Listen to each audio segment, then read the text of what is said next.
Sendo assim, então, eu gostaria de trazer o nosso convidado de honra hoje, com a nossa conferência de abertura, o professor Dr. Fábio Lima Leite. O professor Fábio Lima Leite é físico, formado pela Unesp em Rio Claro, tem um doutorado em Ciência e Engenharia de Materiais pela USP de São Carlos, é docente do Departamento de Física, Química e Matemática da UFSCar do campus de Sorocaba e é idealizador do programa Futuro Cientista desde 2010 e ele vem aqui falar para nós a respeito desse projeto muito importante que ele vem desenvolvendo com iniciação científica de quem ainda nem chegou na universidade. Professor Fábio, seja bem-vindo.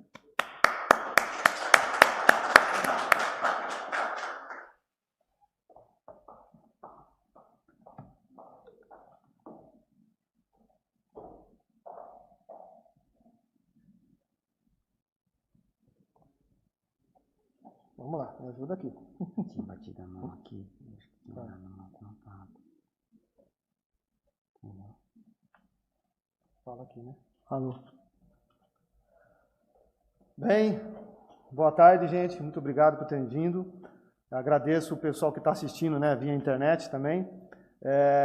Quando eu fui convidado pela equipe que está organizando, né, eu fiquei pensando como que eu ia fazer a abertura da palestra, né? E a primeira pergunta que me vem, e que realmente meu pai nunca me fez essa pergunta, eu sempre pensei que alguém pudesse me fazer, meu pai nem minha mãe nunca fizeram. O que você vai ser quando crescer? O que você quer ser quando crescer? Confesso que é uma pergunta difícil de ser respondida pelos jovens e adolescentes. E quando eu falo jovem, adolescente, é lembrando que isso 10 anos de idade, 11 anos de idade, 12 anos de idade. Os jovens ainda não sabem responder esse tipo de pergunta, tá certo? Então, quando eu era pequeno, vocês estão vendo essa foto, uma das poucas fotos que eu tenho quando eu tinha 10 anos de idade, 9 para 10. E vocês estão vendo eu aqui perto do portão. Eu nasci num lugar onde a bola era o único brinquedo que eu tinha, tá certo? E eu morava numa rua de terra, perto dos barracos e um mangue ali atrás. Meu pai e minha mãe só têm a primeira série e eu fui o único da família que foi para a universidade, de toda a família. E essas outras fotos que vocês estão vendo aqui são amigos meus que um dia quiseram ser cientistas. Eles tinham entre 12, 11, 13 anos, 15 anos, 16 anos. Desses, somente eu também me tornei cientista. Tá? Eu estou mostrando essas fotos para vocês terem uma ideia como é difícil a gente conquistar os nossos sonhos. Não é fácil. Ainda mais quando ninguém acredita nele. Muito menos você. Tá certo? Então esse é o meu papel. Quando a gente criou o programa Futuro Cientista, a gente quis dar a chance para crianças e jovens adolescentes como esse chegassem na universidade. A parte pior de toda essa história é que boa parte desses jovens não chegaram para ser cientistas e muito menos chegaram a algum lugar. Boa parte desses jovens que tinham talento se envolveram com drogas e alguns deles até morreram já. E eu tenho 40 anos. Tá certo? Então você vê que essa foto que vocês estão vendo agora aqui sou eu me formando em física com a minha mãe. Eu fui um dos poucos que se formaram em física daquela turma que eu entrei em 96. E eu me senti muito orgulhoso com aquilo ali. Meu pai e minha mãe não têm noção, eles não tinham noção porque eles nunca tiveram estudo, do que era que eu estava conquistando aquele dia, quando eu entrei para receber aquele diploma. Tá certo? Eu tinha noção, mas eles não tinham. Acho que até hoje eles não têm noção que tudo que eu conquistei e tudo que eu criei, infelizmente meu pai e minha mãe não têm a percepção disso ainda. Tá certo? Esse caminho que eu tracei sozinho. Várias vezes eu pensei em desistir de fazer o curso. Durante várias vezes eu pensei em largar o curso de física, porque não tinha dinheiro. Eu lembro uma vez que eu liguei para o meu pai para pedir um dinheiro, porque não tinha dinheiro para comer. E eu lembro que eu liguei para ele. E ele disse assim para mim: meu filho, dá os seus pulos, porque o dinheiro que eu ia te mandar esse mês, eu tenho que pagar as dívidas do seu irmão, porque o seu irmão está envolvido com drogas. Meu irmão entrou com drogas com 12 anos de idade. Nunca mais saiu. Tá certo? O que eu fui fazer?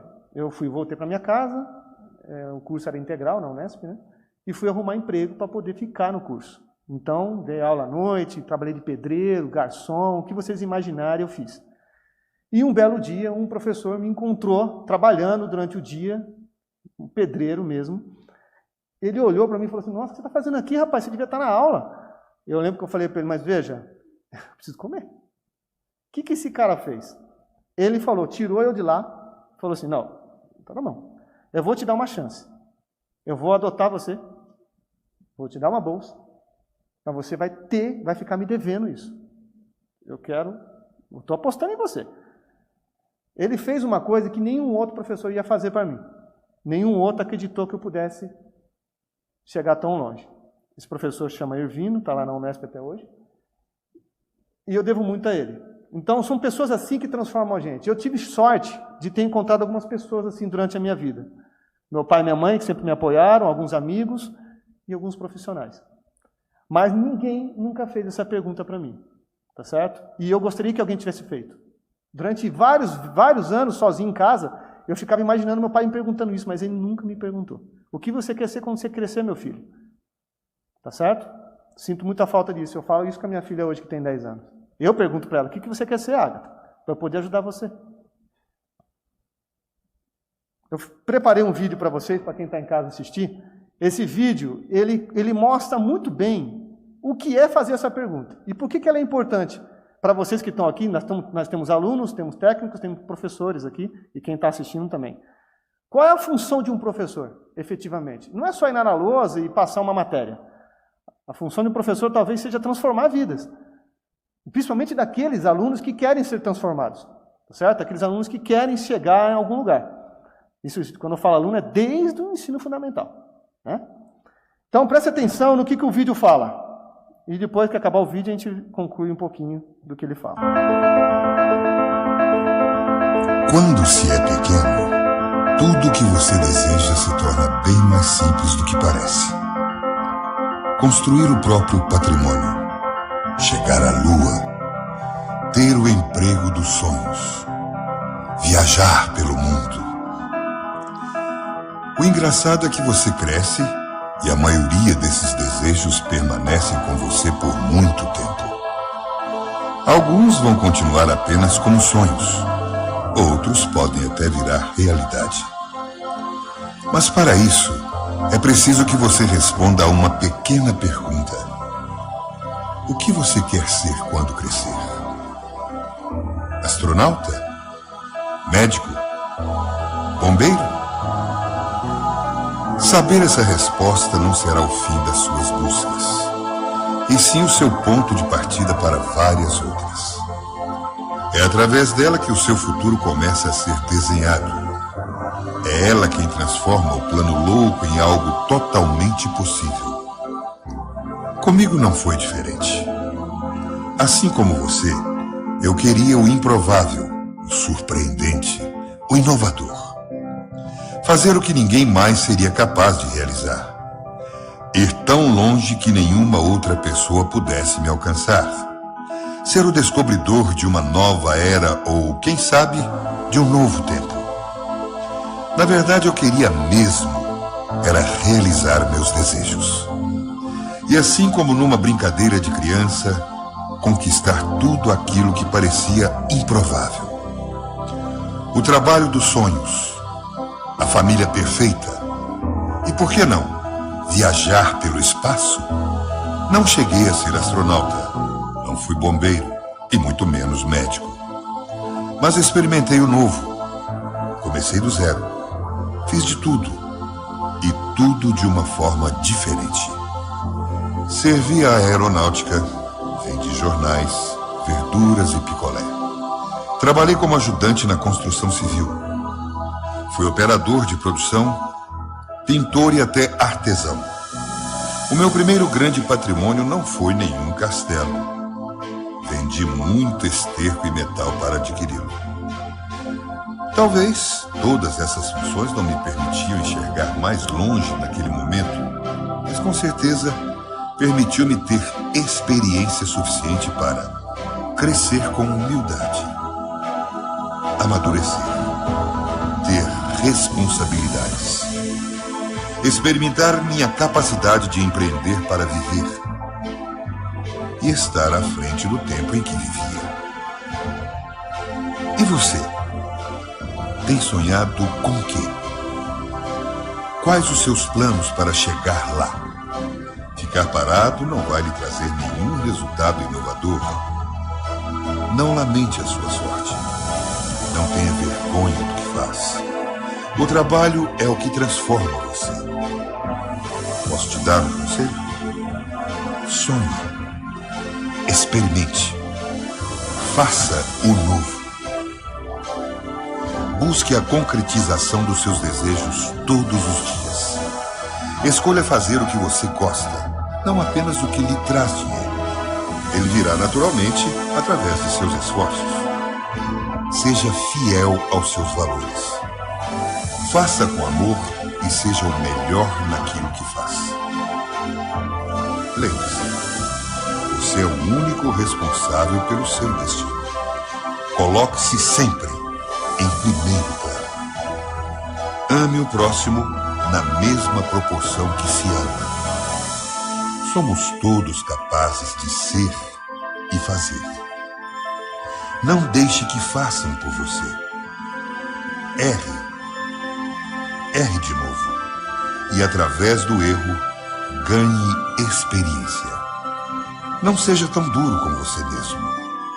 E quando tudo parecer difícil, volte a ser uma criança novamente, sem nenhum medo de responder àquela simples pergunta: o que você quer ser quando crescer?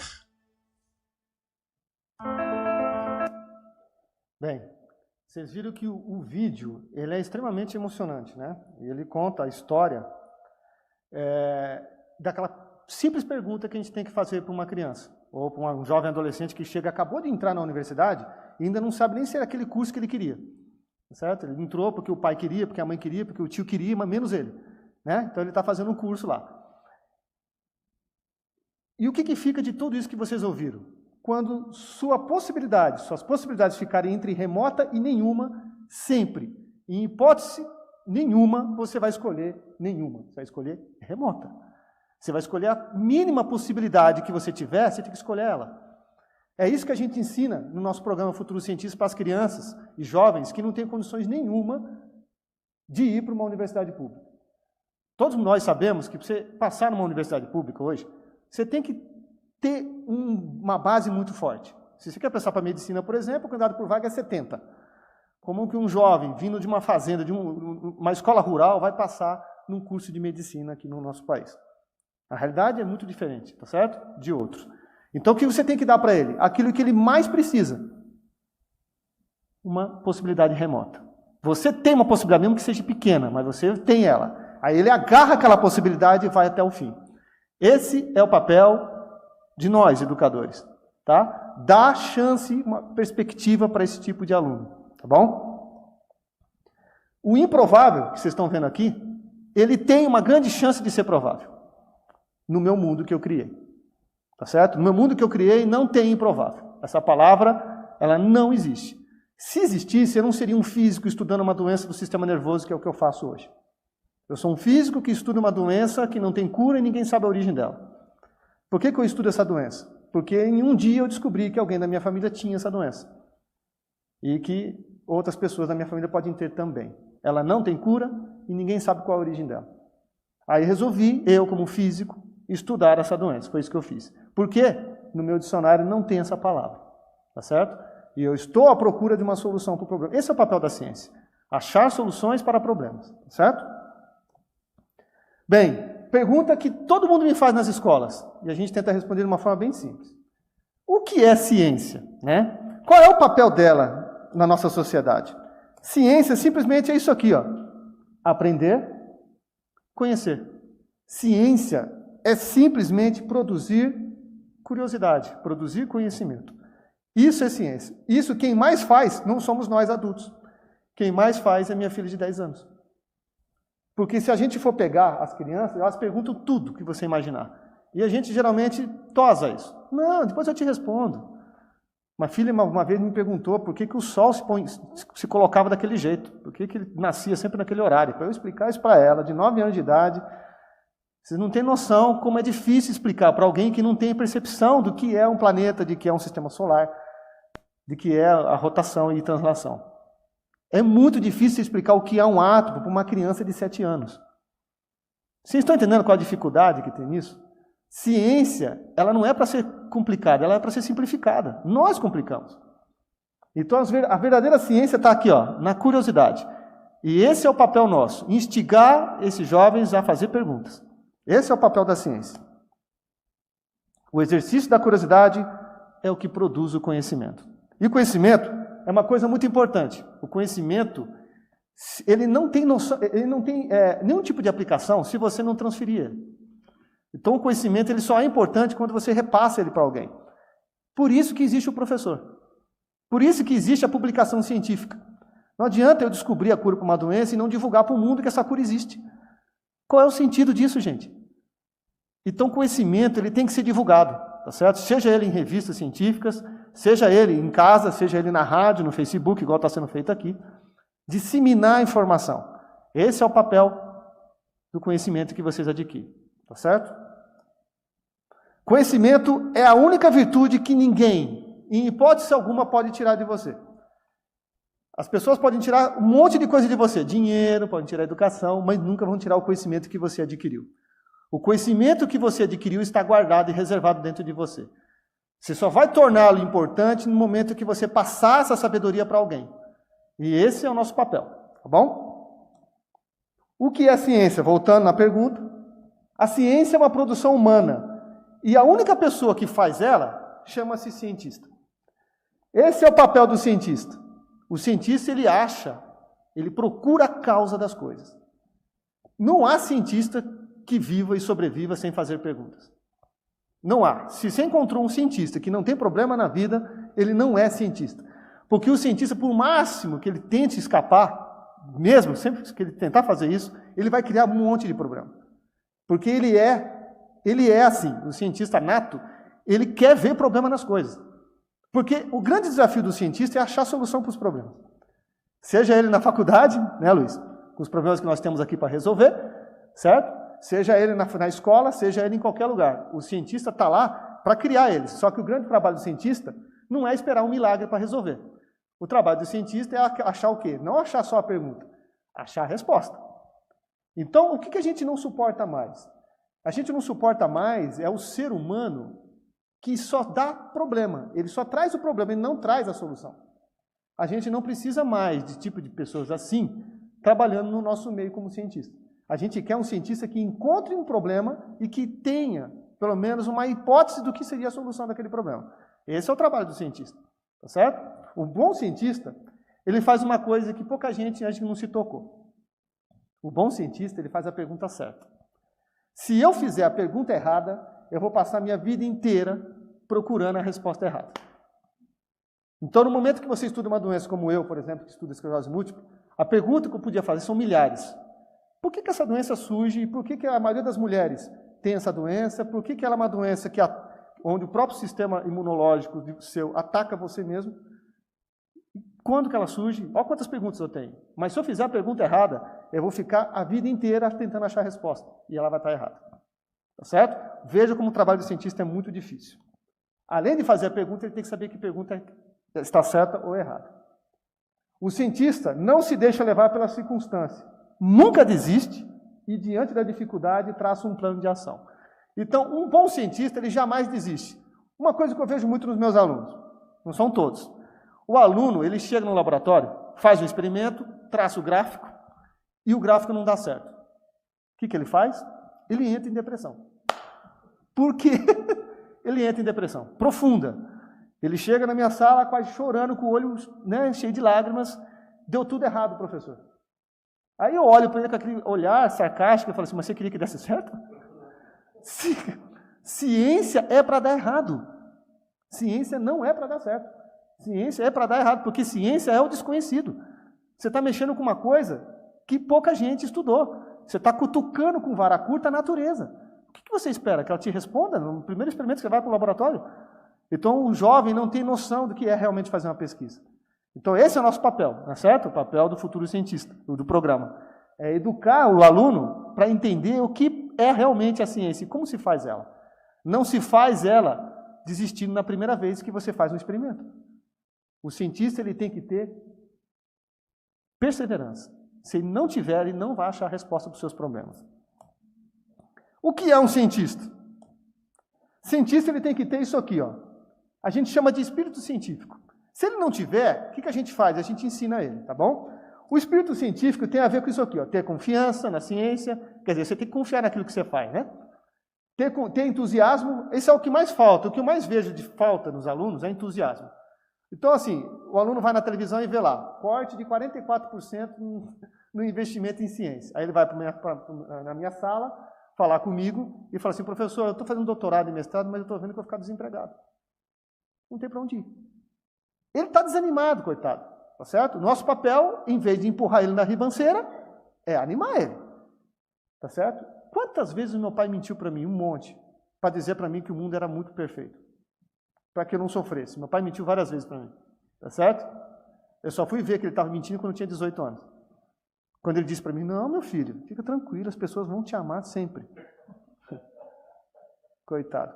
Tá certo? Então, ele fez isso porque ele não queria que eu sofresse tão cedo. Aí, mas tudo bem, eu fui sofrer mais tarde.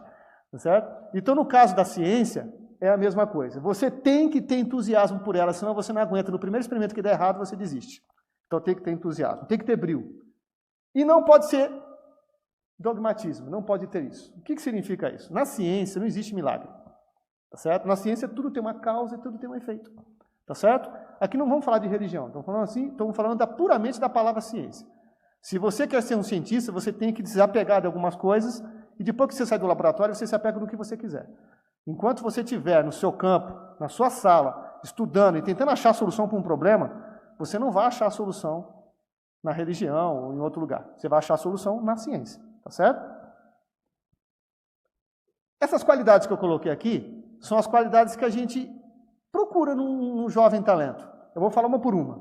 Criatividade, imaginação, curiosidade, observação, intuição e paixão por aquilo que faz. Se o aluno vai na minha sala perguntar para mim se quer trabalhar, se eu posso trabalhar com ele quer trabalhar no meu projeto de pesquisa. Mas ele chega quase morrendo na sala já. Até para bater na porta, ele bate devagar. O entusiasmo dele para vir trabalhar no meu projeto é enorme. A grande chance de eu falar não para ele é grande. A grande chance é grande. Tá certo? Porque eu quero uma coisa para vir trabalhar comigo. Aquela última qualidade. Ele tem que amar o que faz. O olho dele tem que brilhar para vir falar comigo. Se o olho dele brilhar, eu vou sentir que eu posso ter alguém que vai descobrir alguma coisa no meu laboratório. É a melhor de todas as qualidades que estão aqui. Todas as outras eu ensino ele. Olhem para todas as qualidades que estão vendo aqui.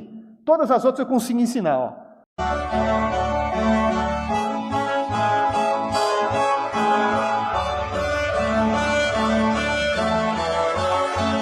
Isso aí. Bem, vocês viram do que a ciência é capaz. A ciência é capaz de transformar pessoas. Ela transforma emoções. Então, ela acha a solução para o problema. Seja ele na sociedade, seja ela uma criança morrendo de fome na Etiópia, ou seja ela morrendo de fome aqui em São Carlos. Tá certo? O papel de um grande cientista é achar a solução para esses problemas. Seja ele político, seja ele social. Tá? O cientista ele tem que achar a solução para o problema, seja ele da sociedade ou não. Bem, para o cientista achar a solução, o que ele faz? Ele trabalha. E a gente chama isso de método científico. Ele usa um método. Mas nem todo mundo segue efetivamente o método que eu vou mostrar aqui para vocês. Eu vou falar bem rápido, e se alguém quiser depois eu repasso os detalhes dos passos de um método científico. Mas aqui eu vou passar bem rápido para vocês entenderem. Geralmente, um método científico, ele se baseia num problema. Então, um cientista, ele cria um problema. Esse problema pode surgir de várias maneiras. Ele pode surgir de uma demanda que você viu. Então, você está na rua e viu uma pessoa com deficiência visual querendo atravessar a rua. E ela não consegue. E aí você pensa numa solução para resolver o problema dela. Então, você criou um problema com uma demanda que você observou. Essa demanda, às vezes, vem do quê? De uma necessidade. Tá certo? Então, o cientista, ele fica assim. Ele não para, em hipótese alguma. E qual seria a solução para esse deficiente visual poder atravessar a rua? Nós podemos listar um monte aqui. Tá bom? Uma delas é ir lá e fazer um pouquinho de política para poder... A vontade de política para resolver o problema. Não adianta eu apresentar se ninguém vai querer comprar a ideia. Certo? O tema da pesquisa geralmente vem disso aí, do problema. Geralmente, na maioria das vezes, eu crio um problema quando observo alguma coisa. Então, a observação ela é importante para o cientista. Quando você observa e você tem um olhar crítico, você consegue ver problema em tudo, na verdade. Tá certo? Quando você tem um problema na mão, você tem... Geralmente, o cientista, o que ele faz? Ele cria um plano de ação de como vai agir. Então, eu tenho um problema e eu tenho um monte de hipóteses que eu preciso colocar para poder resolver o problema. Eu vou criar o quê? A gente chama de plano de ação isso. É quase um projeto, certo? Eu crio o plano de ação, tem lá estudo de caso, tipo de pesquisa, os objetivos que eu vou fazer essa pesquisa.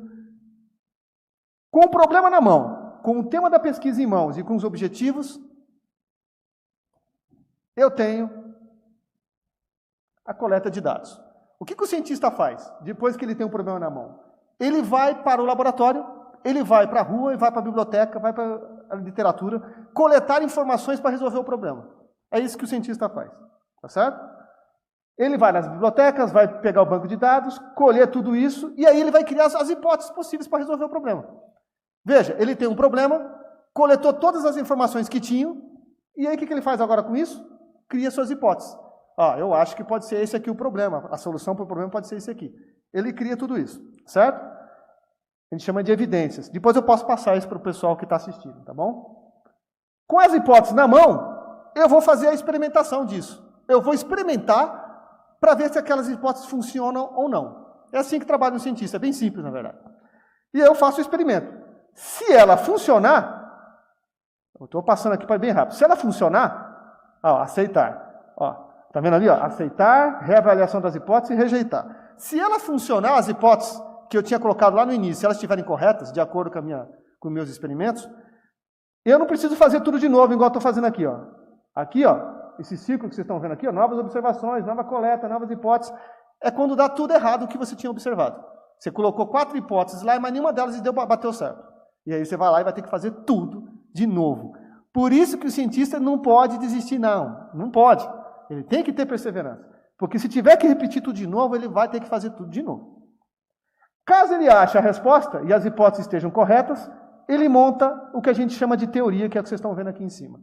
E se as teorias estiverem corretas, e com o passar dos anos tudo for comprovado, aí você tem uma lei, como as leis de Newton, por exemplo. Tá certo? Onde ninguém discute. Passado rapidamente como o cientista trabalha, como que eu vou provar que você é um cientista ou realmente não é? Presta atenção nesse pequeno experimento e veja qual é o papel do cientista. Pensando que é o cientista. Exemplo de problema trivial com uma solução errada. Era uma vez um país onde a roda era quadrada. Então vamos imaginar a roda quadrada. A roda é quadrada significa o quê? Que quando ela roda, ela dá 4 saltos por volta. Todo mundo percebeu isso? É um quadrado.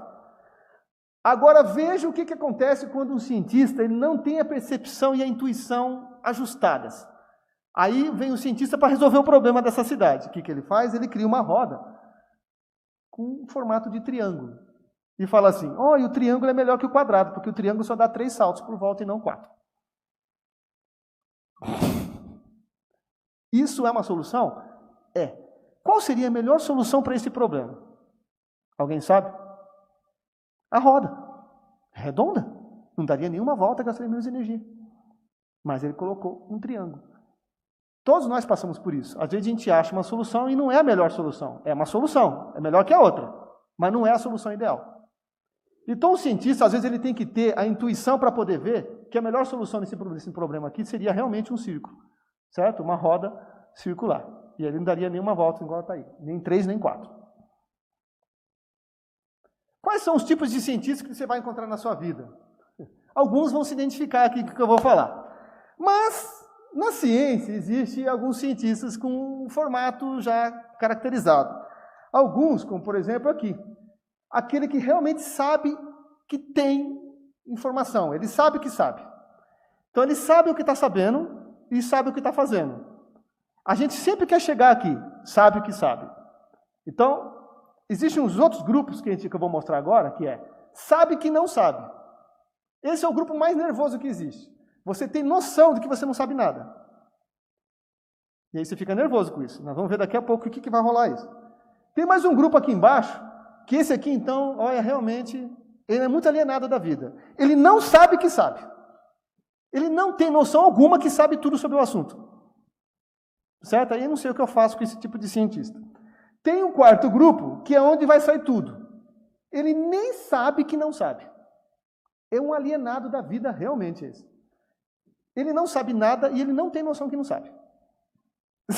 Terrível. Tá certo? E daqui desses 4 grupos vão nascer todos os outros tipos de cientistas que nós vamos criar aqui agora. Então, esse conjunto aqui embaixo, ele é o mais importante, porque daqui vai sair tese, dissertação, vai sair um monte de coisa, iniciação científica, relatório, sai tudo daqui. E, geralmente, a gente quer sair de lá e quer chegar aqui. Todo mundo quer chegar no sabe que sabe, né? Você quer chegar numa teoria, onde você fala, agora entendemos o problema, né? Estamos por dentro de tudo que está acontecendo. Mas pode acontecer de você sair daqui de baixo e chegar lá. Você fica 4 anos fazendo doutorado e quando você termina, você conclui que realmente você não sabe nada do que você estudou durante 4 anos. Terrível. Terrível. Você chega a ficar em depressão por causa disso. E você pode sair de um doutorado e chegar lá, feliz da vida, e publicar na Science. Certo? O que seria um pouco muito difícil de acontecer. Por que esse grupo aqui ele é feliz, o de baixo? Pensa comigo, eu comecei a entender sobre isso. Ó, a felicidade e a ignorância, elas andam juntas. Pensam comigo, gente. Quando você não sabe que as pessoas não gostam de você, você é feliz. No momento que você começa a descobrir, você fica triste. Então a ignorância ela é muito boa para ser feliz.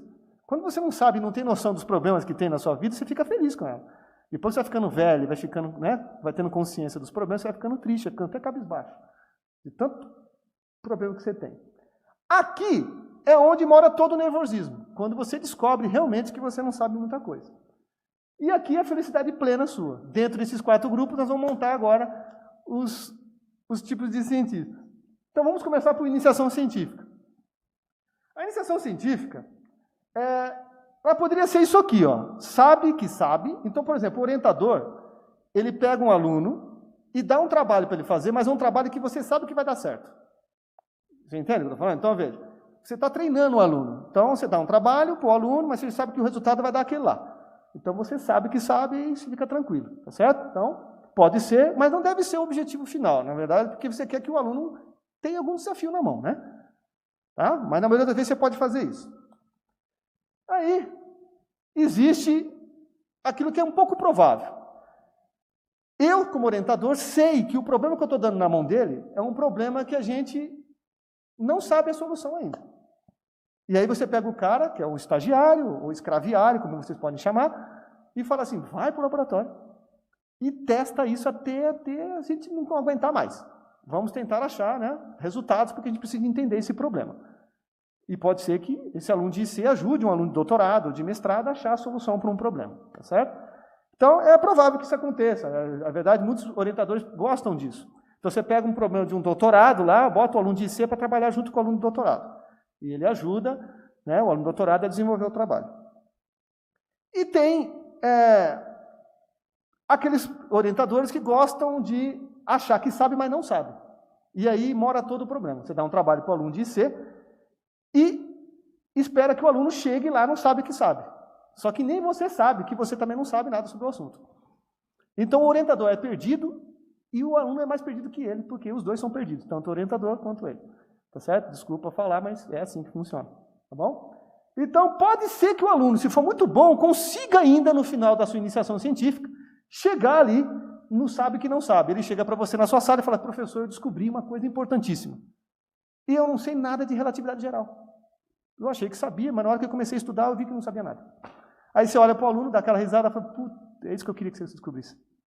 Que nem você nem eu sabemos nada de relatividade geral. Tá certo? É espetacular a iniciação científica com isso. Muito bom. Bem, o mestrado, que é o pior de todos. Por que o mestrado é ruim? Por que o mestrado dá medo? Porque o mestrado você tem 2 anos. Gente, mestrado é rápido demais. Muito rápido. O mestrado, se você dá um problema para o cara que você já sabe o resultado, geralmente não vale na ciência isso, porque Os programas de pós-graduação, eles querem que você publique os seus trabalhos de mestrado. Se já tem um resultado, e todo mundo já sabe o resultado final, você não vai conseguir publicar e vai ser um sério trabalho para resolver esse problema. Então, o que você faz? Você parte de um pequeno problema onde você tem uma noção de qual é a solução, e você dá na mão do cara do mestrado para resolver isso. E espera que ele seja muito bom para poder resolver. E pode acontecer que no final do mestrado ele descubra que realmente não tem a solução para o problema. E aí ele vai publicar só a caracterização do que ele fez. Tá bom? Isso pode acontecer. E pode partir de um orientador desgovernado de dar um problema para o aluno que ele não resolveria nem em 10 anos. Mas você deu para ele resolver o problema em 2 anos. Tá bom? Isso acontece, tem orientador que faz isso. Eu já fiz. Só depois que eu tive consciência que nem eu resolveria em 2, quiçá o meu aluno que acabou de chegar. Tá bom? Eu sou um cara bastante humilde para admitir isso. E acontece, infelizmente, do aluno, no final do mestrado, descobrir que realmente não sabe nada sobre aquele assunto que ele pegou para estudar. E, infelizmente, isso pode acontecer. A gente não espera isso do aluno, né? A gente espera que depois de 2 anos ele tenha a noção mínima do que é realmente um elétron. Se ele estudou elétron, então quem espera que ele saiba o que é aquilo. Não pode, no final de 2 anos, o orientador perguntar para ele uma coisa básica e ele não souber responder. Tá bom? Para finalizar, nós temos o doutorado. Doutorado, definitivamente não vale você dar um problema para ele que já tem solução. Não vale. PhD, doutorado, uma coisa nova. Então, provavelmente, você vai fazer alguma coisa que você sabe que não tem solução e você vai dar na mão desse cara, desse infeliz, para fazer 4 anos, tentar achar a solução para esse problema, coitadinho. E é natural que, às vezes, apareça um problema desse aqui. Nem sabemos que não sabemos e muito menos você, que faz doutorado, também não sabe nada. Está aí o problema na sua mão, vá resolver. Aí o aluno não namora, não vai em festa e fica 4 anos tentando achar a solução para o problema. Não faz nada, só faz isso. E aí o ideal seria que ele chegasse no final do doutorado com aquilo lá. Mas não é isso que acontece e aí eu tenho dó dele. Pode acontecer dele chegar no final do doutorado e ele também não saber nada sobre aquele assunto. Se ele fizer isso, coitado dele, não faz pós-doc comigo. Pós-doutorado jamais vai fazer comigo um aluno desse. Depois de 4 anos, não sabe nada, tem algum problema sério realmente. É lamentável. Bem, depois de tudo que vocês viram, esses tipos de cientistas que a gente forma, bem simples, tá? De forma até hilária, na verdade, eu separei, nada tão sério. A gente pergunta para que serve então a IC e a pós-graduação, né? Para que serve tudo isso? Bem, olha esse quadro, eu vou falar rapidamente o que é esse quadro. Ele diz todos os níveis que tem na educação, né? Na ciência. Você sai da educação infantil, ensino fundamental, 9 anos, o ensino médio, depois vem a educação superior.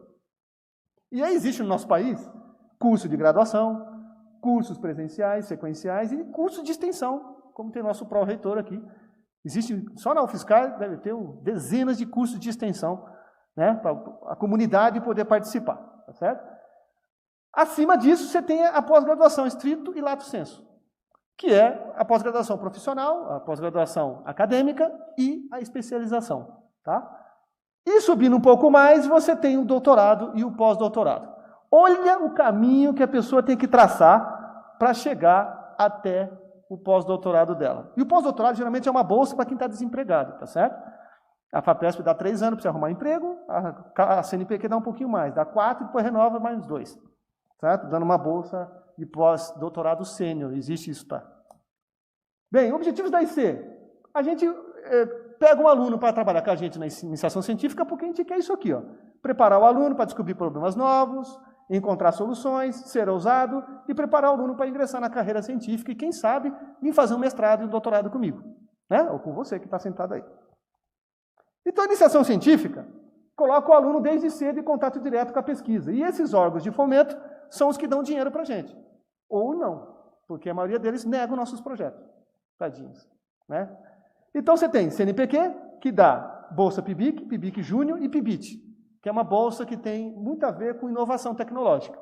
Aqui internamente tem editais que saem anualmente para isso. Você tem a FAPESP, que é muito exigente com relação à reprovação dos alunos. O aluno não pode ter nenhuma reprovação. Se tiver uma reprovação, pode ser que ainda tenha alguma chance. Se o projeto for muito bom, se o currículo do orientador for muito bom e ele tiver sorte que naquele mês teve pouca gente pedindo bolsa. E o nosso programa também dá bolsa de estudo no setor privado, que vem das empresas, né? Eu estou passando rápido porque aqui é uma parte mais chata. O que é a pós-graduação lato sensu? são os títulos de especialista. De novo, vou falar da UFSCar. A UFSCar tem dezenas de cursos de especialização. É só entrar no site da Pró-Reitoria de Extensão que você vai ter acesso a esses cursos. Todos eles, né, autorizados pelo MEC, tá bom? Bem, aí você tem aqui embaixo a pós-graduação em estrito sensu, onde você tem o mestrado profissional, que também tem dezenas aqui na UFSCar. E o que é o mestrado profissional? Ele visa qualificar você para trabalhar no mercado de trabalho diretamente. Ele não é acadêmico, tá certo? Tem 2 anos e tem bastante também nos 4 campi da UFSCar. Depois aparece a pós-graduação em estrito sensu acadêmico, que é aquele que te prepara para prestar um concurso, por exemplo, nas universidades. Então você faz o mestrado acadêmico, depois você faz o doutorado acadêmico e você ganha o título de doutor, tá certo? E aí você pode prestar concurso nas universidades, como professor e docente. Existe também uma modalidade chamada doutorado direto. Doutorado direto, geralmente, antigamente, era para aluno extremamente excepcional. Então, o aluno que teve um desempenho muito bom em toda a graduação, sem nenhuma reprovação, e que teve artigo publicado durante a sua iniciação científica. Então, ele não faz o mestrado e faz direto o doutorado direto. É raro, um pouco difícil acontecer isso. O orientador também tem que ter um bom currículo. E o pós-doutorado, que é um estágio de pesquisa que você faz depois que você ganha um título de doutor e não tem para onde ir. Tá certo? Aí você vai lá, conversa com o orientador ou com alguém para desenvolver pesquisa. Só que você já é um pesquisador, você vai trabalhar como pesquisador. Tá certo? Bem, agora vem a parte boa. Quem dá bolsa para esse tipo de pós-graduação? FAPESP, CNPq e a CAPES. Valores das bolsas. Presta atenção no valor da bolsa. Eu vou começar pela FAPESP, 643 para iniciação, mestrado 1.800, mestrado 2, 2.000, doutorado 3.400 e pós-doutorado 6.800 livres de impostos. A FAPESP paga bem o pós-doutorado, tá certo? Um docente quando entra na UFSCar no começo, acho que o líquido é menor que 6.800. Quer dizer que um bolsista ganha bem, bolsista da FAPESP, tá? Os CNPq pagam muito a menos, mas pagam um dinheiro considerável. O pós-doutorado, por exemplo, da CNPq é 4.400. Hoje, se é que subiu, não sei se alguém me corrige. Tá? 4.100 para o júnior e 4.400 para o sênior. Tá? E as bolsas de mestrado 1.500 e 2.200 para o doutorado. É um valor baixo e a gente não sobe esse valor há alguns anos. A FAPESP subiu faz 2 os valores. O CNPq não atualiza isso há muito tempo. Gomide me ajuda, eu acho que faz uma década, né, Gomide? Que essas bolsas do CNPq não são ajustadas, né? Bem, estou finalizando, tá, gente? Ó, carreira de cientista. Quais são as possibilidades que um cientista pode fazer? Ele pode ir para a carreira de investigação, se tornar um cientista de laboratório ou de campo. Ele pode ir para a área de ensino e pesquisar novas maneiras de ensino e aprendizagem, ou se tornar um professor. Ele pode ir para a área tecnológica e trabalhar nas empresas. As empresas pagam bem. O grande problema é a instabilidade do mercado. Aí você pode ser mandado embora a qualquer momento, tá certo? Mas as empresas pagam bem. E você pode ir para uma nova área que está muito em alta ultimamente, que é a parte de gestão e a parte comercial. Existe cientista trabalhando nessa área. Aliás, existe muitos cientistas criando empresas, certo? Startups ou empresas, novas microempresas.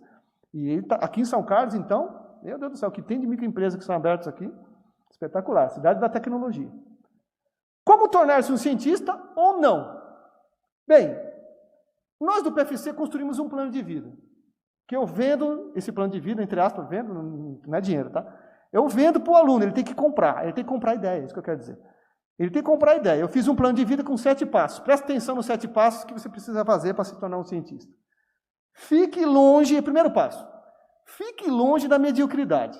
Então, vamos supor, eu vou pegar uma pessoa que tem uma função muito importante aqui dentro. Meu amigo Luiz, que é o nosso pró-reitor. Se ele pega uma equipe de medíocres para trabalhar com ele, eu fico com dó dele. Tadinho dele, não vai fazer nada. A equipe tem que estar na mesma altura, na mesma sintonia do chefe, daquele que está realmente comandando e está querendo fazer uma coisa de útil. Então, significa o seguinte, se eu pego alunos que, quando eu falo assim, nós vamos descobrir a cura para uma doença, ele olha para a minha cara, não vamos não. Acabou. Ele já não está em sintonia comigo, não vai dar certo, não vai descobrir nunca a cura dessa doença. Então, a mediocridade tem que estar longe de você, se você quer realmente alcançar o sucesso. Ah, eu duvido, então faça o que você quiser da sua vida. Segundo passo, foco e determinação. O que é focar? A focar eu vou falar a frase que eu disse para minha filha de 10 anos, há um mês atrás. Filha, ou eu acho a cura dessa doença, ou eu mudo o meu nome. Muda, vai se chamar Fábia. Eu vou mudar o meu nome se não achar.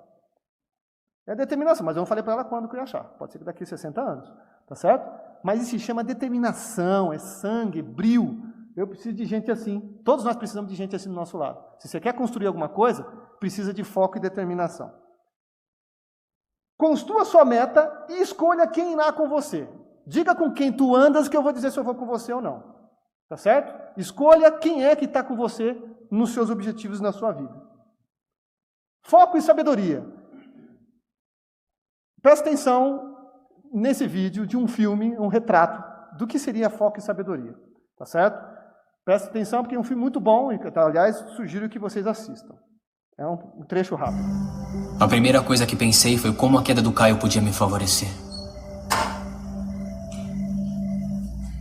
As pessoas não são o que elas pensam, acham que são, e depois ficam desapontadas. Joga a chave inglesa. Não sou o que penso? Claro que não.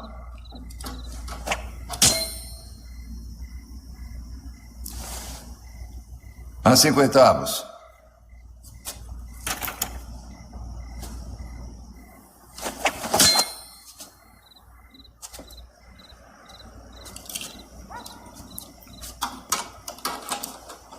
A mente só serve para dar reflexo, reage a tudo. Enche sua cabeça com milhões de pensamentos todo dia. Nenhum deles revela mais sobre você do que uma pinta no seu nariz.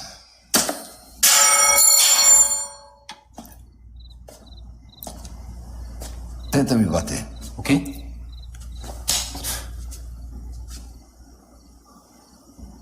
O que está fazendo? Vai lá, 10 pratas se me dá um tapa na cara. Vai, tenta bater. Para com isso. Não quero bater em você. Não quer me bater?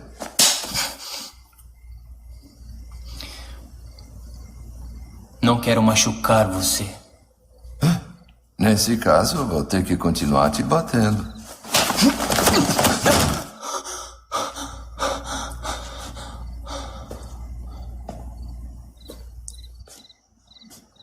Reparou como o ponto certo de equilíbrio é eficiente?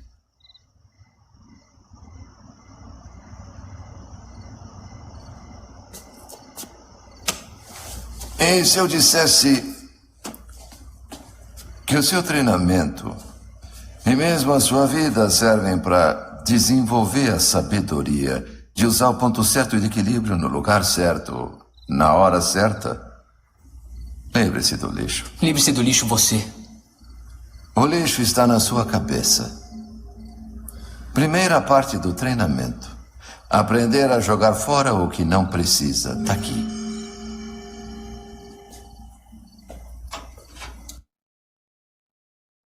Bem, aprender a jogar fora o que não precisa. Isso tem a ver com foco. Quando você foca em alguma coisa, você joga fora aquilo que não precisa. Isso que é foco. Então você tira toda a sujeira do seu pensamento e foca naquilo que você quer. E aí você ganha muita energia e muita força para conquistar aquilo que você quer.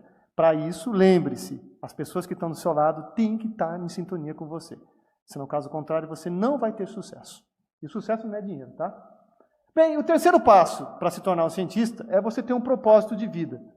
Que eu sempre falo isso nas escolas. Veja como que é um propósito de vida. Eu vou falar bem rápido e simples. Você tem 4 bolas grandes. Olha lá, o que você ama, o que o mundo precisa, o que te pagam para fazer e o que você faz bem. São 4 coisas, 4 qualidades. Presta atenção no que eu vou explicar. Se você juntar o que o mundo precisa com o que te pagam para fazer, a gente chama isso de vocação. Ó, as pessoas te pagam bem pelo que você faz e o mundo ainda precisa daquilo que você está fazendo. A sociedade, você está fazendo alguma coisa que alguém vai se beneficiar com isso. Então você tem uma vocação em fazer bem para as pessoas. Quando você junta o que faz bem com o que te pagam bem para fazer, a gente chama isso de carreira ou profissão. Então, você tem uma carreira, você faz bem, então você vai lá, dá a sua aula, você vai para o laboratório de pesquisa, você faz a sua gestão muito bem, e a UFSCar paga você para fazer isso. Não sei se é o que você gostaria de ganhar, mas ela paga, tá certo? Então, você chama isso de carreira e profissão, que está em vermelho ali. Se você faz o que ama, e junta isso com o que o mundo precisa, a gente chama isso de missão. Então, você está fazendo, olha só, você está fazendo o que ama, e o mundo ainda precisa daquilo, você é um sortudo. Só que ninguém te paga para você fazer isso, então, coitado de você, vai passar fome. Tá certo? Ou vai ter que arrumar outro trabalho. Se você faz o que ama, e o que você faz bem, a gente chama isso de paixão. Então, eu falei todos os vermelhinhos que estão ali dentro. Agora, veja o que está no meio ali. No meio está escrito propósito. É quando os 4 círculos caem tudo junto. Se você tiver a sorte de planejar a sua vida, que não é o nosso caso. Nosso caso, a gente planejou a vida de outra maneira. Se alguém tivesse me dito isso daqui quando eu tinha 12 anos, eu teria planejado minha vida diferente. Então, eu planejei minha vida de outra maneira. Mas sou feliz com o que eu fiz e com o que eu tenho. Mas, se você faz o que ama, você faz bem isso, te pago para fazer, e o mundo ainda precisa, a gente chama isso carinhosamente de propósito de vida. Tá certo? Se você conseguir juntar tudo isso, você é um homem, uma pessoa feliz. Caso você não consiga um desses círculos, você não conseguiu chegar, o que você faz? Você se contenta com aquilo que tem. Porque o grande problema da infelicidade é você sempre querer aquilo que você não tem. Esse é o grande problema. Tá certo? Então você tem que se contentar também com aquilo que você tem. Valorizar aquilo que você conquistou. Tá bom? Propósito.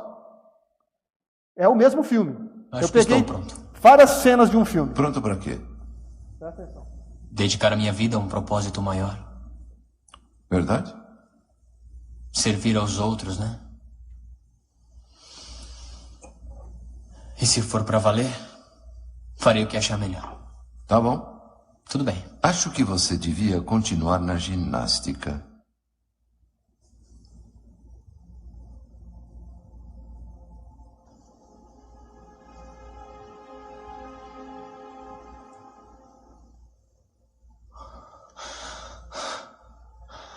Um guerreiro não desiste daquilo que ama, Dan. Ele acha o amor no que faz. Olha para mim. Olha para mim.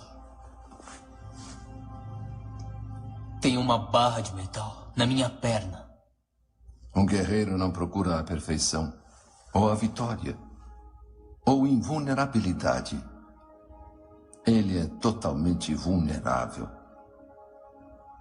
É a sua única coragem. Que tipo de treinamento eu podia fazer? Eu tive um acidente. O acidente é o seu treinamento. A vida é uma escolha. Pode escolher ser uma vítima ou pode escolher ser o que quiser. E ignorar o que aconteceu comigo? Um guerreiro age, só um tolo reage. E se eu não conseguir fazer isso? Esse é o futuro. Jogue fora. Como começamos? Não existe início, nem chegada. Só o caminho. Vou te mostrar uma coisa.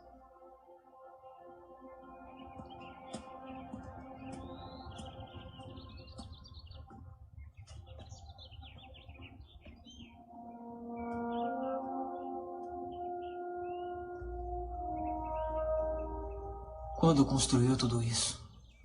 Quando você estava no hospital. Estava onde?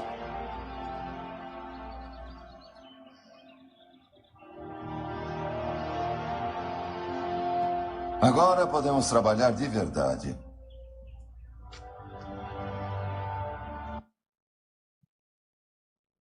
Bem, esse filme é muito bom, tá?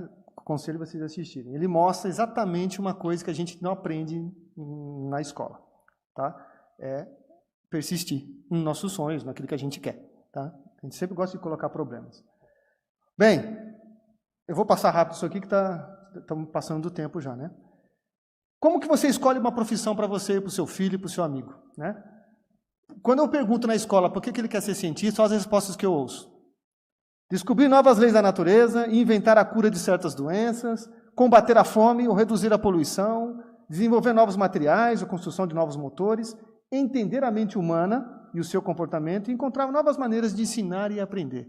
Quer dizer, todas as respostas passaram para as 4 grandes áreas do conhecimento, humanas, biológicas e exatas. Tá certo? Respostas de crianças e adolescentes de 11 a 15 anos. Competências básicas necessárias para uma área das ciências. Tudo isso aqui que vocês estão vendo. Capacidade de lidar com problemas, experiência profissional, capacidade de liderança, poder de comunicação e perfil de pesquisador. Agora vejam o que as revistas publicaram esse ano sobre isso. Quinto passo para se tornar um cientista, desenvolver suas habilidades. Olhem para a revista Veja. O perfil do novo trabalhador do mercado de trabalho. Presta atenção se o cara não entra num processo de desespero, né? Presta atenção.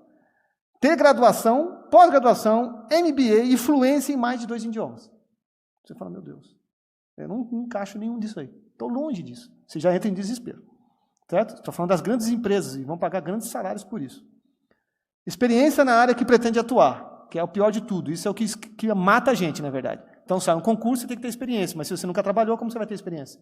É um ciclo vicioso. Possuir pensamento estratégico e ser criativo, ter iniciativa e liderança. Liderança é foco, é querer chegar em algum lugar. Tem a ver com liderança isso. Boa comunicação, habilidade para trabalhar em equipe, que é o maior problema nas escolas. As pessoas não gostam de trabalhar em equipe, sabe por quê? É muito mais fácil trabalhar sozinho, você não tem que dar satisfação para ninguém. Só que aqui na faculdade, na universidade, nós vemos que não tem outro jeito. Ou você trabalha com equipe, com as pessoas, ou então você não consegue fazer nada. Então, trabalhar em equipe é uma habilidade que você precisa treinar. Capacidade de planejamento da própria carreira. Poucos sabem fazer isso. Então, numa entrevista, onde você fica na hora de procurar o trabalho e não conseguir passar? Na entrevista. O cara te pergunta, o que você está fazendo aqui? Você não sabe responder. Ele não quer ouvir que você está lá porque você precisa de emprego. Ele quer ouvir outra coisa. Eu quero ajudar essa empresa a crescer, eu quero tornar essa empresa multinacional. Ele quer liderança. Tá certo? O que a Globo andou publicando? Olha, eu estou falando tudo isso aqui para vocês entenderem como que é a pressão de um aluno que sai do ensino médio ou de um aluno que sai da graduação. E por que muitos vão para a área de pesquisa? Porque quando ele vai para a área do mercado, é o que acontece. Superformação. A formação no ensino superior será o básico. O básico. Eles querem agora especialidade em um monte de coisa, as empresas. Multicultural. Quer dizer, um cara que viajou para mais de 2 línguas. Útil e inovador. Pensar digitalmente. É um cara que conhece todas as ferramentas digitais, a maioria delas. Saiu na Globo isso. Transdisciplinar e autoadministração. O que é autoadministração? É um cara que é super organizado. Ele tem uma agenda onde ele tem tudo que ele faz durante a semana. Tá certo? Super organizado. Empreendedorismo e competências emocionais. Sabe o que é competência emocional? A gente chama de inteligência emocional. Então, o que é inteligência emocional? É o aluno ou o profissional que sabe lidar com os seus sentimentos. Ele controla eles. Ele é ao contrário do que a gente naturalmente faz, onde o sentimento nos controla. Se você quer trabalhar numa empresa, e você vai ser contratado para ser o gerente de um setor, você tem que pegar a sua emoção, amassar ela e jogar no lixo. Você só vai ter emoção quando você sai da empresa. Senão você nunca vai mandar alguém embora, senão você nunca vai contratar alguém novo. Não pode ter emoção, infelizmente. Tá certo? Num cargo como o que nós temos aqui, por exemplo, quando você assume uma direção de alguma coisa, é a mesma coisa. Você tem que, às vezes, deixar a emoção um pouco de lado e ser profissional. Tá certo? O profissionalismo exige que você tenha competência emocional. Tá bom? E é difícil fazer isso. E, para finalizar, olha o que a Isto É publica na capa. Tendências de mercado. Daqui para os próximos 20 anos. Terceirização, nós já estamos vendo aprovações disso no Congresso. Funcionário remoto, olha isso, home office. Funcionário remoto quer dizer aquele que trabalha em casa também e está disponível a qualquer hora que a empresa chamar ele. Dinamismo, mudar de emprego com mais rapidez e até de carreira, vai ser a realidade dos adolescentes de hoje. Para isso, você vai precisar estudar sempre, sempre se atualizando. Áreas promissoras, presta atenção, áreas promissoras. Bem-estar, meio ambiente, longevidade e inovação são os principais temas que nortearão o mercado de trabalho. Jornada, para continuar estudando ao longo da vida e usufruindo do tempo livre, as pessoas precisarão de jornadas menores. E profissões, novas profissões vão surgir, como gerente de ecorrelações e conselheiro de aposentadoria. Espetacular. Conselheiro de aposentadoria vai ganhar dinheiro para isso. Certo? Segundo, Isto É. O sexto passo, falta só mais 2 passos para terminar. Tá? O sexto passo é o crescimento pessoal. Falei tudo de profissional, né? Mas tem uma coisa que vai fazer diferença na sua vida. O crescimento pessoal. Olhem essas palavras, eu coloquei aqui. Identidade é você se conhecer. Autoestima, que é o pior de tudo. O que acontece quando a pessoa tem baixa estima? Ela nunca acha que é capaz de fazer as coisas. E aí é difícil trabalhar com gente assim. Eu gosto de gente que tem uma autoestima alta, onde ele é capaz de fazer durante 2 dias o que o outro faria em 1 mês. Porque ele quer mostrar para você que ele é capaz de fazer. Autoconceito, autoconfiança, visão de futuro, projeto de vida, é o cara que sabe onde quer chegar, tem foco. Autodeterminação e resiliência. Sabe o que é resiliência? É a costa larga. Ele aguenta pancada da vida. Ele é duro, tá certo? Então eu vejo meus amigos de trabalho aguentando aí nas reuniões de conselho. É duro, tem que ser muito forte para aguentar, certo? O tranco. Então tem que ter resiliência e inteligência emocional. Isso é um longo aprendizado, tá certo? A gente ensina isso no nosso plano de vida que a gente vende para os estudantes. Eu vou passar porque senão não vai dar tempo, é mais um trecho de um filme, tá? Qual é a escolha errada então? Que seria o 7º passo. É não fazer a escolha errada. Qual seria a escolha errada? Presta atenção no que eu vou mostrar. Nunca faça isso. Eu avisei, tá bom? Depois não vão falar que eu não disse isso. À medida que crescemos, nossas associações mudam. Esse é o grande problema. E aí você faz a escolha errada. Presta atenção no vídeo.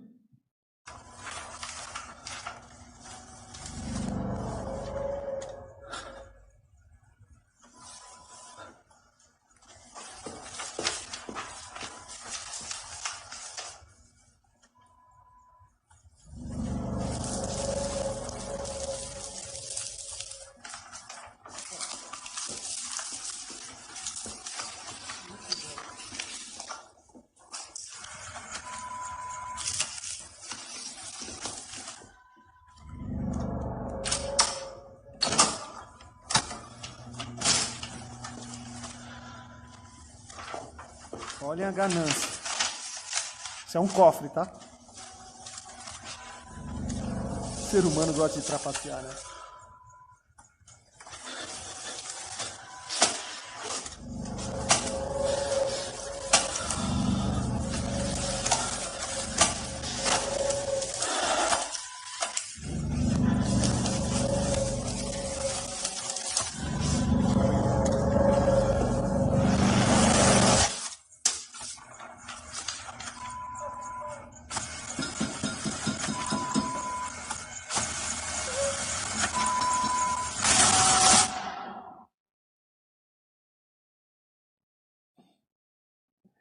Muito bom.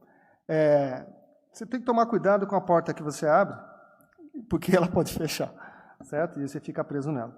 Então, tem que saber muito bem a porta que você está abrindo, tá certo? As escolhas erradas trazem resultados errados.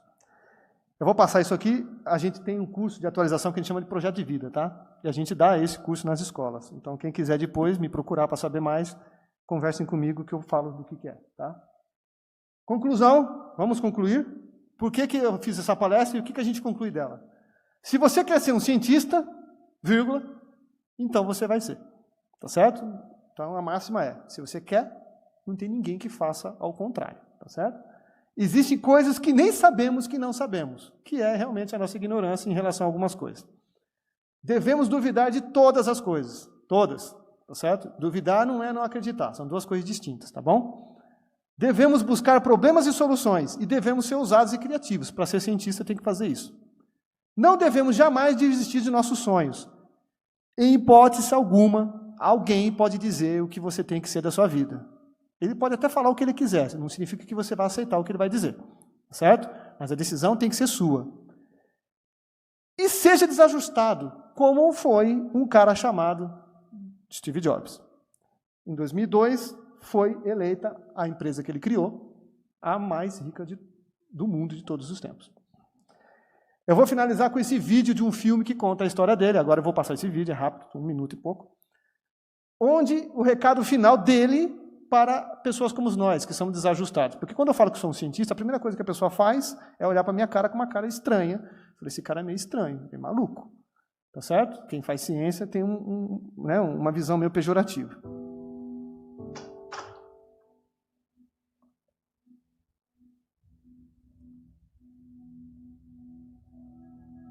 Então, o que faremos agora?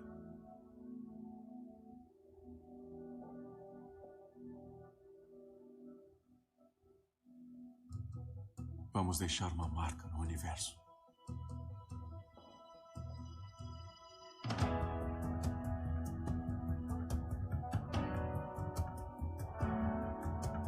Isso é para os loucos,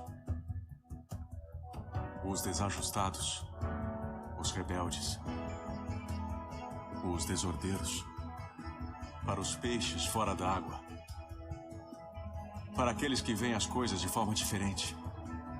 Eles não gostam de regras e não nutrem o menor respeito pelo status quo. Você pode citá-los, discordar deles, glorificá-los ou difamá-los. A única coisa que você não pode fazer é ignorá-los, porque eles transformam as coisas. Eles impulsionam a raça humana para frente. E enquanto alguns podem vê-los como loucos, nós vemos o gênio. Porque as pessoas que são loucas o suficiente para achar que podem mudar o mundo são aquelas que o fazem.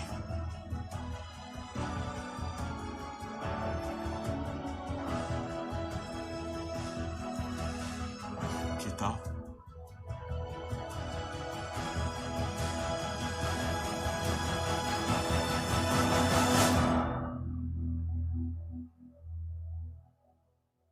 Em setembro de 2012, a Apple se tornou a empresa mais valiosa do mundo.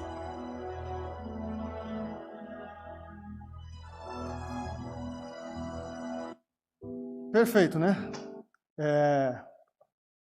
Obrigado. Acabou.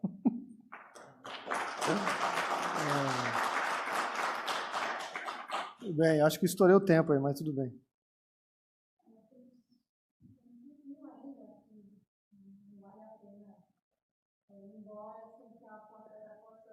Na verdade, eu queria até pedir uma coisa.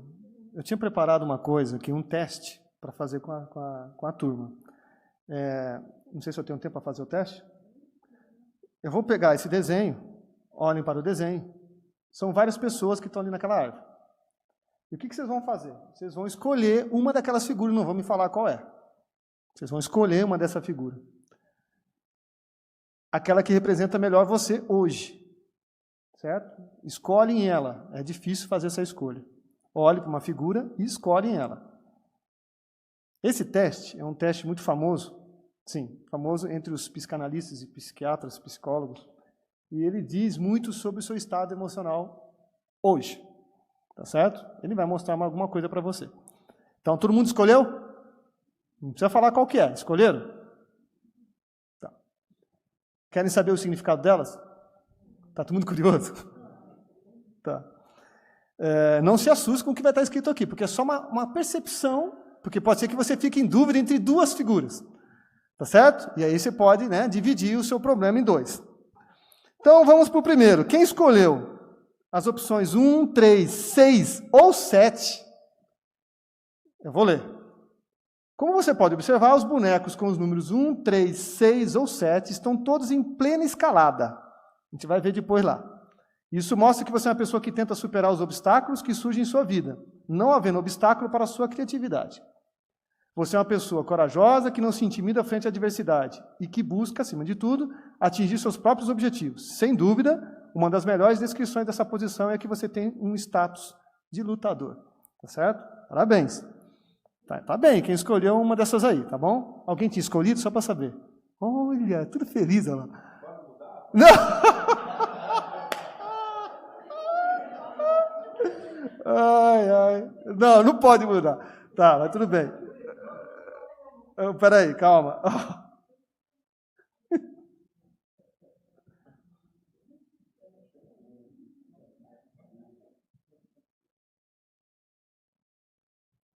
Guardar os números? Guardar os números?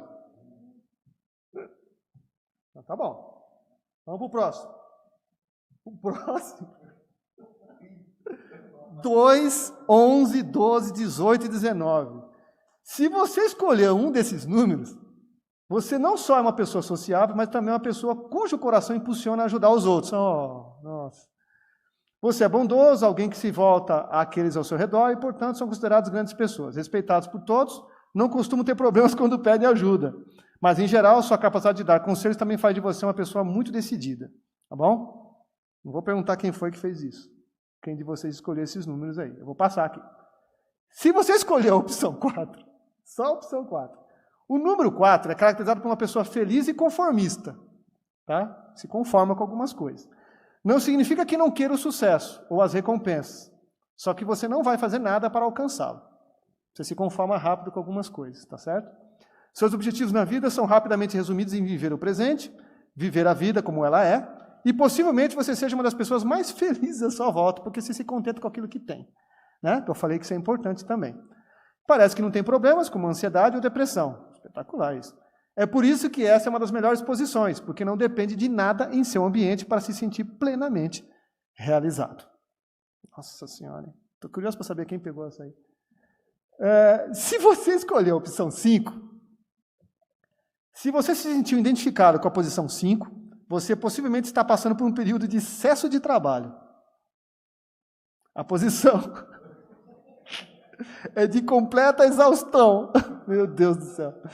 Então, parece que você se vê privado da sua energia e sem disposição para fazer nada para mudar a sua situação. É o momento de pensar se você realmente não precisa mudar alguma coisa ou encontrar o que motivaria você a se mover um pouco do lugar. Certo? Para sair dessa posição depressiva que o impele a ficar imóvel. Tá bom? Veja que é importante sempre fazer ação, hein? Sempre. Se você escolher a opção 8, as pessoas que escolhem a opção 8 consideram-se isoladas do restante, tendendo a preferir o seu mundo interior ao invés de interagir com os seus arredores. Certamente, são pessoas que valorizam o seu tempo pessoal e seu espaço acima de compartilhar suas experiências com aqueles que o rodeiam. Então, ele prefere ficar sozinho do que compartilhar alguma coisa. Isso não o impede de se concentrar no trabalho, porque você só precisa de si mesmo para se sentir bem. Meu Deus. Talvez seja interessante que você faça alguma coisa para mudar essa situação, ou poderá um dia encontrar-se totalmente sozinho, para melhor ou para pior. Certo? Tudo bem? Está todo mundo aí? Ninguém está chorando, né? Então, vamos lá. Está acabando já. Opção 9. Diversão é a sua marca registrada. Todos os consideram uma pessoa feliz e cheia de emoções, geralmente tornando-se alma de qualquer festa que você participe. Você gosta de aventuras, de emoções fortes e de desafios. Com certeza, com você não tem tempo ruim. Meu Deus, eu preciso saber quem é essa pessoa aqui dentro. Você transborda alegria e contagia todos ao longo do caminho. Saiba que ter você por perto é um presente para aqueles à sua volta. Portanto, valorize-se um pouquinho mais. Quem escolheu a opção 10 ou 15? Você é uma pessoa com alta adaptabilidade e conformismo de novo, apareceu a palavra. Isso lhe garante o merecido título de sobrevivente. Porque você é indiferente ao que acontece ao seu redor e você consegue sempre aproveitar as oportunidades que lhe permitem se estabilizar. Certamente você é uma pessoa muito sorridente e com poucas necessidades vitais, todas elas cobertas de sobra pelas surpresas com as quais você já se deparou na sua vida. Algumas coisas não vão bater com o desenho que você escolheu. Sabe por quê? Porque existe uma coisa que acontece nesse teste. Você ficar em dúvida entre duas figuras. Tá certo? Talvez se você fizesse de novo, aí você escolheria uma figura um pouco mais parecida com o que você está sentindo. Opção 13 ou 21. A posição dos seus braços indica que você está socialmente isolado e incapaz de se comunicar com as outras pessoas. Tem que tomar cuidado com isso. Isso faz com que você passe por longos períodos de depressão e isolamento social. Você pode estar precisando de ajuda nesse momento, tá bom? Tente marcar uma visita ao médico. Tá certo? Precisa alguma coisa ser feita. Quem pegou esses dois números aí? Isso é uma interpretação muito fria, tá certo? Muito fria. Então, não dá para também ficar levando muito a sério isso. Mas o que você tem que fazer é ligar o sinal de alerta, porque pode ser realmente que tem alguma coisa estranha acontecendo. Tá bom? Mas não é para levar tudo muito a sério também. Opção 14. Coloca claramente em estado de atenção, porque aparentemente você encontra-se em queda livre. É uma imagem clara de que emocionalmente você se sente impotente e em um processo de descenso pessoal. Tem a ver com autoestima isso. Eu falei aquela hora, autoestima. Você parece estar passando por um período solitário, podendo estar à beira de virar uma séria ameaça para si mesmo. Você deve tentar procurar ajuda, ou com seus amigos, familiares, ou com um profissional, O que não pode é ficar sem fazer nada. Tá certo? 16 ou 17. Os dois opostos deste par o unem. Ou você se sente amado e protegido pelo 17, ou talvez você sente a necessidade de controlar as emoções ou ajudar a orientar, que seria o 16. De qualquer forma, você se sente muito perto dessa pessoa, considerando-se parte indispensável de um binômio. Portanto, está sempre em situação de agradecer ou pedir agradecimentos de quem está ao seu lado. E vira uma necessidade isso. Da outra pessoa sempre agradecer você, ou você sempre pedir desculpa, ou agradecer também. Você deve trabalhar para estar ao lado e não acima ou abaixo do outro. Isso é um trabalho muito interno seu. Tem muita gente que parece que quer sempre estar acima de você. Ele não se contenta em estar ao seu lado. São coisas um pouco distintas, tá certo? Tudo é uma questão que envolve o dar e receber, porém tudo ao seu tempo e sua medida. Está acabando, gente. Acho que é a última agora. 20. Certamente você é a pessoa que atingiu o mais alto grau possível, graças a seus esforços pessoais. Você conseguiu atingir sua meta emocional e agora é um ponto de referência para todos que o seguem. O que faz você um líder natural que procura alcançar a melhor posição possível. Agora você precisa aprender a tirar proveito dessa situação, tá? Para que os outros aproveitem as suas orientações e cheguem também ao topo dos seus objetivos. E você vira um exemplo para essa pessoa, tá bom? Acabou. Agora acabou. A pergunta, alguém, não precisa falar os números, não se identificou com o número que escolheu? Levanta a mão. Ou vamos falar que todo mundo se identificou com os números que foram escolhidos. Você não se identificou? O resto, todo mundo se identificou aí atrás? Você também, Luiz? Meu Deus do céu, rapaz. Então, significa o quê? O teste realmente funciona. Nas escolas, quando eu vou fazer, são poucos, raros os que fazem igual você, que levantam e falam, não me identifiquei muito, tal. Mas talvez porque tinha uma outra imagem que pudesse identificar com você e você acabou escolhendo, ficou na dúvida e escolheu essa. E os alunos também passam por isso, tá certo? Então a gente faz esse teste para saber qual é o estado emocional dos jovens. Sabe o que a gente vê nas escolas? Alunos se cortando. Tem vários alunos se cortando, tá certo? Isso é um problema que precisa ser resolvido, tá bom? Obrigado, gente, pela atenção.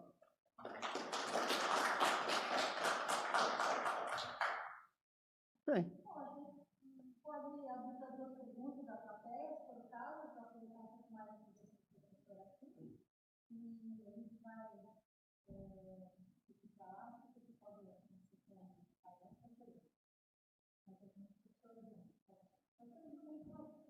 Ali.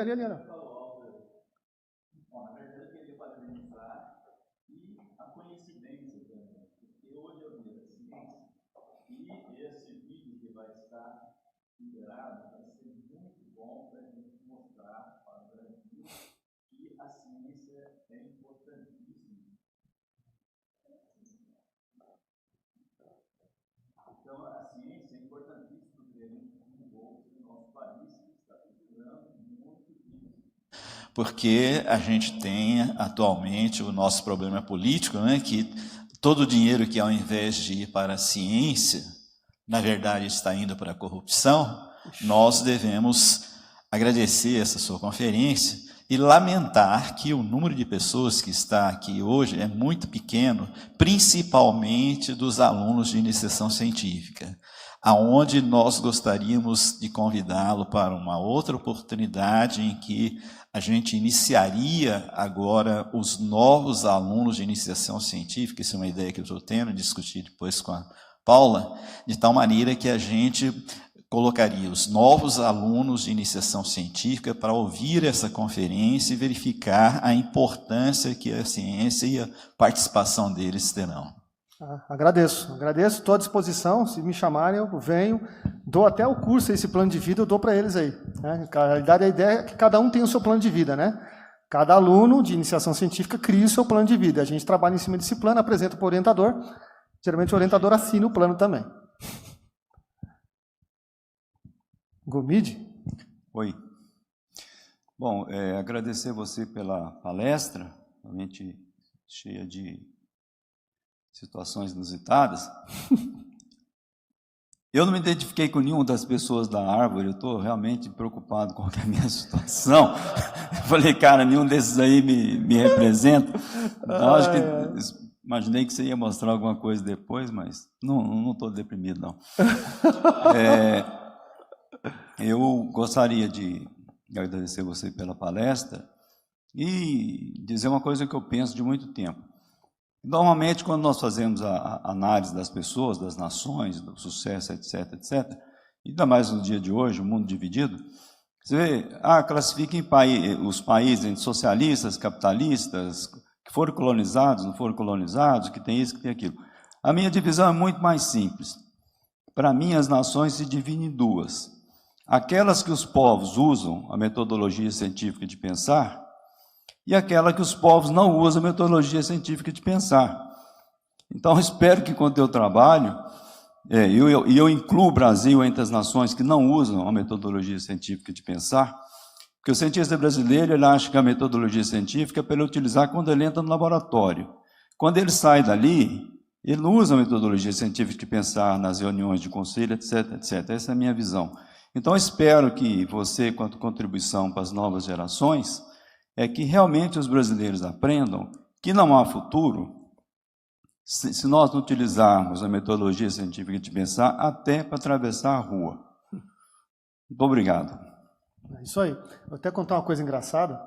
Para conquistar minha esposa, eu tive que usar a metodologia científica, porque ela não queria realmente casar comigo. Certo? Ela achava que eu era um completo Zé Ruela, né? Que não valia a pena. Eu tive que usar a metodologia científica para provar para ela que eu era uma pessoa que realmente merecia viver o resto da vida dela. Eu usei um método científico para comprovar isso para ela. Demorou alguns anos até ela entender que eu estava certo e ela estava errada, obviamente. Depois ela casou comigo.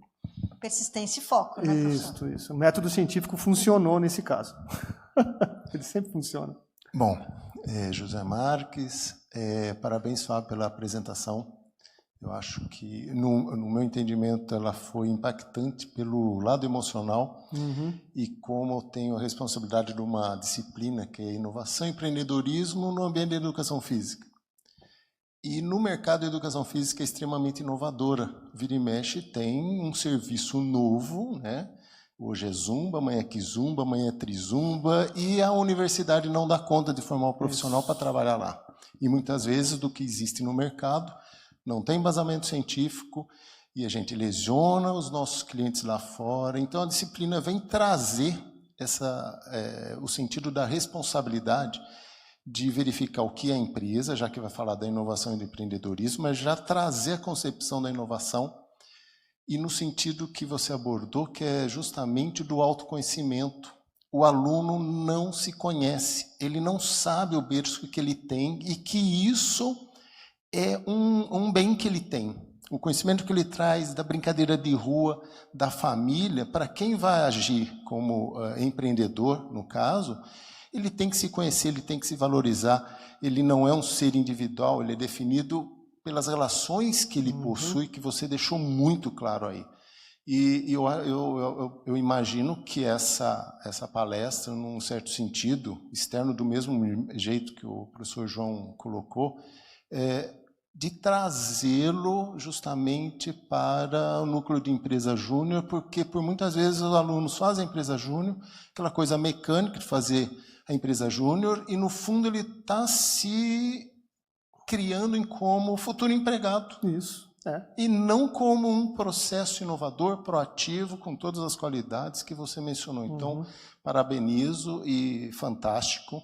E fica aí o convite, obviamente, para a gente estreitar as relações profissionais. Eu acho que isso vai ser extremamente importante para a gente poder avançar dentro do que a gente for fazer com o nosso jovem universitário, que hoje eu vejo que, com a falta de recursos, etc., a impressão que me dá é que a gente forma desempregados, ao invés de a gente formar pessoas capazes de transformar o mundo, que é uma das missões da universidade. Então, de fato, nós temos essa responsabilidade que você bem tratou durante a sua palestra toda. Eu só tenho a externar aqui o meu agradecimento, e você me fez derramar lágrimas aqui, sem dúvida nenhuma. Eu acho que cumpriu com o seu objetivo. Muito obrigado. Eu que agradeço. E eu vou até falar uma coisa em cima do seu comentário. O jovem, eu acho que muitos jovens desistem da faculdade. Vou dar um exemplo de física, né? Começa a 25 lá em Sorocaba e geralmente terminam 2, 3 daquela turma. E boa parte dos que terminam, todos eles terminam, tem iniciação científica. Olha o papel da iniciação científica, ela segura o aluno dentro da universidade. Só fazer um levantamento. Faça, pede para alguém da sua equipe fazer, professor. E você vai ver que todos que se formaram de todos os cursos, tem uma porcentagem muito grande de gente que faz iniciação científica. E os que desistiram não faziam. Então ele vê na iniciação científica algo que ele precisava para se manter lá. Porque o que acontece? O aluno ele tem muitas frustrações aqui dentro. Vamos ser sinceros? Vou dar um exemplo. O cara faz uma disciplina e ele reprova na disciplina. Aí ele vem com dificuldade já do ensino médio para cá. E os nossos cursos aqui na UFSCar, são cursos puxados, né? Gomide. Imagina a disciplina do Gomide. É puxado. Então, se o cara não tem uma boa base no primeiro ano, principalmente o primeiro ano, ele vai ter algumas reprovações. E o que acontece? Ele não tem uma preparação psicológica para isso. E ele desiste do curso. Ele entra em depressão, ele entra em sérios problemas psicológicos. Então, a iniciação científica ajuda ele a dar uma base que ele não tem. Porque tem um orientador. O orientador, às vezes, é um pai do cara. É um amigo dele, então, que conversa, que vai beber cerveja, sei lá. Às vezes, o orientador está muito próximo. Então, isso mantém o cara vivo lá dentro da universidade. Então, a iniciação científica, eu sei que muitos alunos não têm noção disso, então é nosso papel fazer talvez um programa de iniciação diferente, no ano que vem, 2018, não sei, com vocês, uma coisa nova, e da gente trazer o aluno de iniciação científica, desde o primeiro até o último ano, para uma semana diferente, uma semana só de iniciação científica, obviamente, onde os alunos vão ter acesso a esse tipo de coisa. Acesso ao mercado de trabalho, talvez ele não tenha no curso dele, nessa semana ele teria esse acesso. Acesso, por exemplo, a um psicólogo que poderia tirar dúvidas dele de um monte de coisa que ele não tem, e ele não tem noção. Então, são coisas que a gente precisa trabalhar com o aluno de iniciação científica. Ele realmente não tem maturidade para algumas coisas. E aí ele desiste. Desiste da iniciação e muitos nem entram na iniciação, né? Ele desiste do curso direto. Tá certo? Então, nós temos que fazer alguma coisa com os nossos alunos.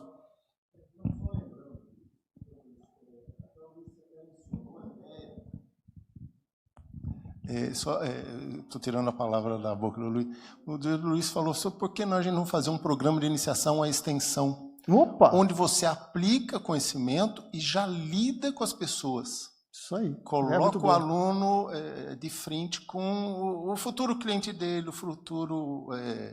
eu acho que é uma ideia que o Luiz ventilou uma vez, né? Eu lembrei isso agora que você comentou, e realmente está na nossa pauta poder fazer isso. E isso é importante, por dizer por quê. Eu vou assinar embaixo. Porque a extensão, ela é importante na universidade, porque é como se te desse um retorno para a sociedade. Tá certo? Você está levando informação do que a gente faz e está dando possibilidade da sociedade participar com a gente. Então, um programa de iniciação como esse, o aluno de iniciação científica, por exemplo, ele poderia levar o projeto dele para as escolas. Isso é extensão. Tá certo? Então, é você unir a extensão com a ciência, né? Seria espetacular. Acho que é uma coisa que eu assino embaixo aí, com a ideia. Prezado professor Fábio Leite, né? Mais que uma pergunta, eu quero parabenizá-lo pela excelente palestra, não só no campo da ciência, mas você aqui lembrando com seu programa Futuro Cientista, tá, um dos nossos melhores atividades de extensão que a gente tem, na verdade é vitrine, só quem conhece. O senhor Marques falou que ficou emocionado, precisa ver quando reúne 500 crianças lá no campo de Sorocaba, né, com esse tema. Realmente, Fábio, e como você falou, a equipe ou as pessoas que nos cercam é o essencial para a nossa vida. Uhum. Com certeza, você saber se afastar daquela que você, né, que você vê que não é um rumo correto, e trazer aquelas que te apoiam, e, como você falou, pegando um gancho na palestra, a equipe tem que sonhar. Tem que sonhar. Se vai acontecer ou não, eu acho que é outra questão, mas uma equipe que não sonha, eu acho que não chega, como um cientista, não chega a lugar nenhum. Tá? Com certeza, aí, novamente, só parabenizar pelo seu belo trabalho como cientista e como extensionista, que realmente é exceção, né?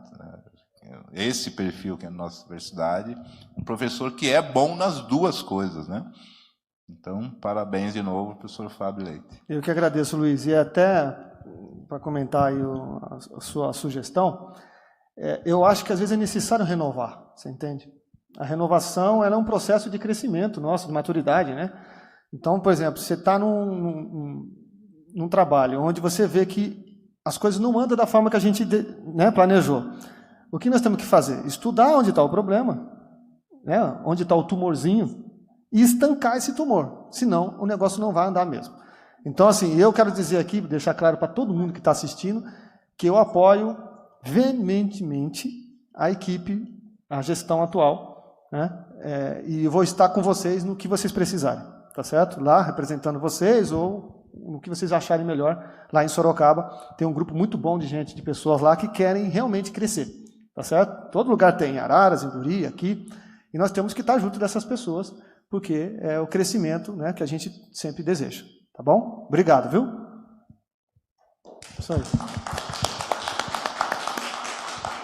Gostaria de encerrar, então, em nome da equipe da jornada, agradecer ao professor Fábio Leite pelas palavras estimulantes e provocadoras, e que nós vemos que ainda há um longo caminho a percorrer na iniciação científica. Ele trouxe ideias muito interessantes. Com certeza, nós vamos precisar voltar a entrar em contato, nos aproximar do seu trabalho, porque eu acho que a universidade só tem a aprender com ele e a se desenvolver. É isso aí. Obrigado. Através dele. Muito obrigada pela presença. Tchau, obrigada obrigado, a todos.